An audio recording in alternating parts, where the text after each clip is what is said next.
Nicaragua Empresaria. Ya regresamos. Gracias por continuar en sintonía de Nicaragua Empresaria. Conversamos con el destacado periodista Andrés Oppenheimer y hablamos de la educación y la innovación. ¿Cómo lograr que un país invierta más en educación? Y le voy a poner el ejemplo en el caso de Nicaragua, un país pobre, dependiente de ayuda internacional, en que realmente necesitamos mucha educación. Entonces, ¿cómo lograr darle más presupuesto nacional a esa educación? No se trata solo de presupuesto. Tú puedes tener un presupuesto altísimo y una pésima educación. Doy el caso de Argentina. Argentina invierte el 5% de su Producto Bruto en educación y está cayendo abrumadoramente en los índices, en los test internacionales de estudiantes. China gasta el 2.5% de su Producto Bruto en educación y está aumentando su calidad educativa de una manera impresionante. El secreto es una combinación de inversión de dinero, que sí hace falta, y mecanismos de rendición de cuenta de los profesores. O sea, todo empieza por el maestro. En el libro cuento, por ejemplo, cuando voy a Finlandia y le entrevisto a la primera ministra de Finlandia, a la presidenta de Finlandia, le digo, ¿cómo ustedes salen primeros en todos los test académicos del mundo? Me dice, tenemos 3 secretos, los maestros y los maestros. Entonces yo, bueno, a ver, ¿qué significa eso? Me dice, bueno, las maestras, tú para ser maestra en Finlandia tienes que haber sacado el 10% de las mejores notas de tu escuela secundaria. Si tú, ¿acaba de 1 al 10 las notas? Sí. Bueno, si tú no te graduaste con el promedio 9 o 10 más alto de tu escuela secundaria, no puedes ir a estudiar para ser maestra. Una vez que entras a ser maestra o maestro, tú necesitas una licenciatura para enseñar en jardín de infantes, una maestría para enseñar en primer grado de primaria. Entonces, y una vez que eres maestra, te van a pagar según tu rendimiento en el aula. Si tus alumnos sacan buenas notas en los test internacionales, estandarizados, no controlados por el presidente de turno o por el partido de turno, sino por la organización internacional que mide a los alumnos de todo el mundo, te vamos a dar, vas a ganar muy bien, vas a ganar como un ingeniero o como un abogado. Ahora, si tus alumnos rinden mal, te vas a quedar en el salario mínimo y es más, te vamos a echar. Entonces, eso ahora está pasando en todo el mundo. En Estados Unidos, el presidente Obama quiere hacer lo mismo en Estados Unidos. Porque los países que mejoran su educación son los que jerarquizan a los maestros, pero al mismo tiempo que los jerarquizan y les pagan mejor, les exigen más y los echan si no rinden en el aula, como cualquier funcionario en la empresa privada. Entonces estamos viviendo en la era de la economía del conocimiento, donde los países que más invierten en educación son los países que más reducen la pobreza. Tú me decías Nicaragua. Sí. En la conferencia de mañana voy a contar el caso de Singapur, que es un país tan pobre como Nicaragua. Y hoy día es uno de los 10 países de mayor ingreso per cápita del mundo. Es decir, no basta con rehabilitar escuelas, construir mejores institutos, dotarlos de los mejores equipos para que los estudiantes tengan las mejores condiciones. Debe partir de la capacidad o de la experticia del maestro. Totalmente, totalmente. Eso es una cosa que han llegado a esa conclusión todos los educadores del mundo. El maestro es el centro. En Corea los llaman formadores del país. En Corea un maestro de primaria tiene un estatus social impresionante. Al igual que en Finlandia, para ser maestro en Corea tú tienes que estar en el 5% de mayor promedio de tu escuela secundaria. Entonces, si tú tienes un vecino maestro o maestra, tú piensas, wow, este debe ser súper inteligente, porque si no, no podría ser maestro. Y eso es recompensado. Pero al mismo tiempo, el maestro es evaluado todos los años según su rendimiento en el aula, y no es evaluado, repito, porque es importante esto, no es evaluado por el partido de turno, es evaluado según el rendimiento de los jóvenes en el aula en los test internacionales. Entonces, eso te mejora la calidad de educación de un país en 5 años, en nada. Pero en nuestros países tenemos el enorme problema que la mayoría de los maestros son empíricos. y reciben poco entrenamiento o capacitación para ir mejorando. Probablemente sea una de las bases de que la calidad educativa no mejora. Bueno, entonces tú tienes que empezar poniendo estímulos económicos para que todos los nuevos maestros tengan títulos de maestros, se capaciten y establecer mecanismos de rendición de cuentas para, con el correr de los años, ir quitando de lado los maestros que no rinden en el aula y jerarquizando a los que sí rinden.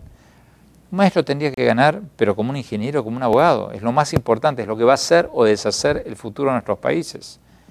Está requete probado. En China, en India, en Singapur, en Corea, en todos estos países, el maestro tiene un estatus social y tiene exigencias cada vez mayores. Entonces, el tema es poner a la educación en el centro de la agenda política. Los gobiernos no lo van a hacer. Ni este gobierno, ni el que venga, ni el que pasó. Eso lo tienen que hacer los empresarios, los periodistas, la sociedad civil. Tiene que presionar para que la educación esté en el centro de la agenda. Particularmente los empresarios, ¿qué papel juegan en estos países en donde usted pudo ver esas experiencias? Bueno, hay diferentes casos. Yo cuento en el libro, y voy a contar mañana en la conferencia, el caso de Brasil, que es muy interesante. En Brasil, los empresarios se juntaron, porque uno de los graves problemas que tenemos en América Latina es que los grandes empresarios tienen cada uno su fundación. Entonces, hacen cosas muy loables, enseñan inglés, regalan computadoras, todo muy bien, todo muy bueno. Pero al no juntarse con una agenda común, no tienen un impacto, se dispersan o no tienen el impacto que deberían tener. En Brasil se juntaron los principales empresarios del país con los dueños de los medios de comunicación y contrataron los mejores expertos en educación, hicieron una agenda de 5 puntos muy medibles en el tiempo, todo esto lo cuento en el libro, para mejorar la calidad educativa. Entonces dijeron, por ejemplo, para el año 2012 vamos a aumentar en tanto la graduación de la escuela secundaria, para el año 2014 vamos a aumentar en tanto o sea, metas muy concretas en el tiempo. Una vez hecho eso, contrataron la mejor agencia de publicidad, contrataron futbolistas, artistas, cantantes, hicieron una campaña de concientización pública impresionante para presionar al gobierno y para presionar y para concientizar a la sociedad. Y lograron empujar la agenda. Mañana un poco voy a contar de esto en la conferencia. Lograron resultados espectaculares. ¿El gobierno se apropió de eso? Sí. Lo hicieron con tanto éxito que el gobierno de Lula, ante la presión social, porque los políticos invierten en lo que está en la foto. Como decíamos antes, invertir en calidad educativa es una inversión a 20 años. Ahora, si la población de repente lo pide, ahí sí lo van a hacer, porque eso da votos. Entonces, toda esta campaña logró que la educación, que estaba séptima en el nivel de preocupación de los brasileros, pasara al segundo lugar, después de la inseguridad. Lograron poner a la educación en el centro, la calidad de la educación, en el centro de la agenda política del país. Y entonces sí, los políticos se pusieron las pilas y el presidente Lula, antes de salir del poder, se apropió de toda esta agenda. Y esta agenda está totalmente ligada a los estándares internacionales, porque acá la clave es participar en los test internacionales y medirse contra los demás. Nicaragua no participa en el test PISA, por ejemplo. No creo. Y si, yo sé que no participa. Si participara, no hay duda que saldría última, pero no importa si saldría última, porque eso sería un factor para que el propio gobierno, cualquiera sea el gobierno, le diga a la sociedad, estamos mal, señores, tenemos que ponernos las pilas. Sería un factor de movilización social, de concientización social, porque mucha gente de nuestros países dice, no, la escuelita es buena, la maestra es buena. No, señor, es pésima. La verdad que es pésima. Miren cómo salimos en los test internacionales. Esto es como Alcohólicos Anónimos. El primer paso para superar tu problema tiene que ser reconocer que tienes un problema. Esto reafirma entonces de que sin educación o buena calidad de la educación, nunca vamos a salir de la extrema pobreza. Eso siempre fue cierto, pero hoy día, en la época de la post-crisis, en la época de la era de la economía del conocimiento, eso es más así que nunca. Los países que más están avanzando y más están reduciendo la pobreza son los países que mejor programas educativos de calidad y más rigurosos con su educación están siendo. Hoy más que nunca. Y mientras no tengamos mejor educación, no vamos a poder traer inversiones ni desarrollar económicamente el país. Ni van a poder reducir la pobreza.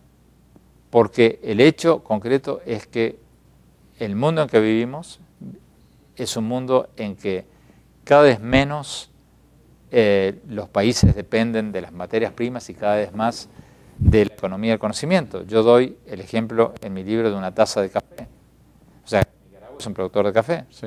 ¿Qué porcentaje de una taza de café que toman los consumidores en Estados Unidos vuelve al caficultor nicaragüense, o colombiano, o costarricense? Un 3%. El 97% de los ingresos que produce esa taza de café va al que hizo la ingeniería genética, el marketing, el branding, la publicidad, la distribución, el procesamiento. Todos productos de la ingeniería del conocimiento.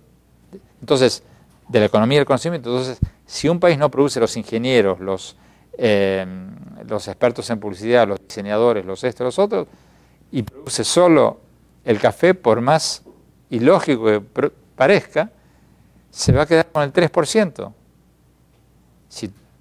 Entonces, lo que tienen que hacer los países es pasar ese 3 al 5, al 10, al 15, al 20, al 30, ocupar cada vez más esa cadena productiva. Y eso solo lo puedes hacer con mejor educación. En países como China y Vietnam, que históricamente han sido comunistas, izquierdistas, ¿qué papel está jugando ahí la empresa privada y los grupos de presión, la sociedad civil? No, ahí se da el caso, a diferencia de otros, en que el propio gobierno está siguiendo las políticas más capitalistas, están copiando totalmente el modelo educativo de Estados Unidos. Pero incluso lo están haciendo más, porque, por ejemplo, una cosa que me sorprendió, en China hay 171 universidades extranjeras. Están imponiendo la educación de inglés, está hablando de China comunista, Sí. obligatoria en todas las escuelas primarias del país. Entonces, Como segundo idioma. Sí, a partir del 3er grado, 4 horas por semana. En las escuelas públicas, no en las privadas, ¿eh? Las privadas, por supuesto, también. Pero los chinos están internacionalizando la educación y midiéndose en los test internacionales, invitando a académicos de Estados Unidos a que evalúen sus universidades. Quieren estar a la par de los primeros. Entonces, para estar a la par de los primeros, se tienen que comparar con los primeros. ¿Qué hizo cambiar a los chinos de visión? El pragmatismo, la desideologización. Cuando Deng Xiaoping en el año 78 se dio cuenta que hay dos clases de países, los países que atraen capitales y los países que espantan capitales, y que los países que progresan y reducen la pobreza son los países que atraen capitales, empezó a traer capitales. Y es tan simple como eso. O sea, uno puede citar centenares de países o docenas de países que han reducido la pobreza dramáticamente atrayendo capitales. Pero no hay un solo ejemplo de un país que haya logrado reducir la pobreza dramáticamente espantando capitales. Lo puedes hacer durante 1 año, 2 años, si tienes petróleo, pero después se te pincha el globo. Entonces, la fórmula está clarita. Entonces, los chinos, Deng Xiaoping dijo, no importa de qué color sea el gato, lo importante es que case ratones. Los chinos han hecho una religión del pragmatismo. Y un poco lo que digo en el libro es que mientras nosotros los latinoamericanos estamos guiados por la ideología y obsesionados por el pasado, los chinos y los asiáticos en general están guiados por el pragmatismo y obsesionados por el futuro. La China que conocemos hoy, o la que vemos ahora, ¿cuánto tiempo le ha tomado este proceso? Desde 1978. Porque este es un proceso, no se va a lograr tampoco de la noche a la mañana. No, mira, hay dos formas de verlo. A mí una de las cosas que me llamó la atención en China, muchos funcionarios del Partido Comunista incluso me decían, mira, este auge que tú ves en China, esto no es nuevo. El chino siempre fue emprendedor, el chino siempre fue comerciante, el chino siempre fue capitalista. A ti te llama la atención porque tuvimos 60 años de un paréntesis de un comunismo que ahora, o sea, reniega. Parece anticuado. Totalmente. Pero esto que ves es la verdadera China. Ellos te dicen, nosotros fuimos la primera potencia mundial hace muchísimo tiempo. Esto no es nuevo. Tuvimos un paréntesis en que nos fuimos al tacho, que fue la época comunista. Pero ahora, aunque se siguen llamando nominalmente comunistas, son el país más capitalista del mundo. China es el paraíso de los capitalistas. Tú como empresario puedes ir a China hoy, invertir, nadie te va a molestar con sindicatos, nadie te va a molestar. Es una dictadura. No es una dictadura que yo quisiera para ninguno de nuestros países. Pero es un país que se dio cuenta de dos cosas muy elementales. No puedes reducir la pobreza sin inversión y no puedes reducir la pobreza sin educar a tu gente en esta nueva economía global del conocimiento. Aprovechando su presencia, hay muchos empresarios nicaragüenses que nos ven, seguramente que estarán mañana en esta conferencia en el Hotel Intercontinental Metrocentro. A las 9 de la mañana. ¿Cuál sería su mensaje final? Estén mañana a la mañana, 9 de la mañana en el Hotel Intercontinental. Pero no, o sea, hay que poner la educación en el centro de la agenda política y los empresarios y los periodistas y los dueños de los medios de comunicación y las ONGs tenemos que copiar algunas de las cosas muy interesantes que se están haciendo en el mundo que permiten a países muy pobres, porque mucha gente estará pensando, claro, usted compara China, Singapur, pero estos países eran tan pobres como Nicaragua hace no mucho tiempo. Entonces, hay que tener visión periférica, mirar un poco lo que se está haciendo en el resto del mundo y copiar las cosas que funcionan. Mañana voy a contar algunos ejemplos. Su libro, ¿cómo obtenerlo? Me dicen para mi gran sorpresa que no hay en Nicaragua, o sea, espero que las librerías de Nicaragua lo traigan. Ese libro está número 1 en ventas de no ficción en México, en Argentina, en Colombia, en varios países. No sé qué decirte, bueno, pero... pronto hablaremos con los distribuidores de Nicaragua para que pronto todos podamos leer este libro interesantísimo, Basta de historias de Andrés Oppenheimer. Muchas gracias a usted por habernos acompañado esta noche. Estimados televidentes, continuamos con más de Nicaragua Empresaria. Nicaragua Empresaria. Ya regresamos.